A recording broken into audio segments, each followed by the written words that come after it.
If you feel like you're panicking because everything is good, that likely means that your nervous system is used to chaos and not peace. So, when your nervous system is used to living in chaos and having problems to solve, when the opposite is happening, it doesn't know how to handle it, so it starts to feel panicked, or it might feel anxious or some other emotion. So, in those moments, it's very important to validate how you're feeling and meet yourself where you're at. Because if you try to tell yourself that everything's okay when you're in a state of panic, that's not really helpful and can cause a lot of resistance. There are some great hands-on techniques you can use to move that energy through you, such as EFT tapping. And also, when negative thoughts return, just start to observe them. Negative thoughts are just indicative of a belief you hold or a state that you're currently in.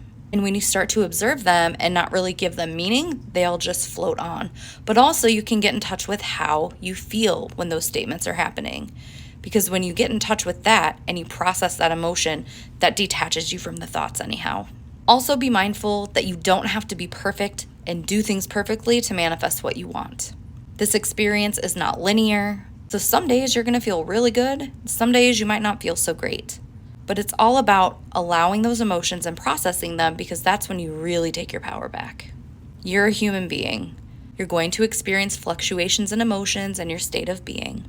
And the more you learn to acknowledge, process, and release those uncomfortable emotions, the more your system will naturally regulate itself. So start by being the observer, because when you observe, you start to learn more information and understand yourself better. And when you understand yourself better and validate that, you feel more connected to yourself.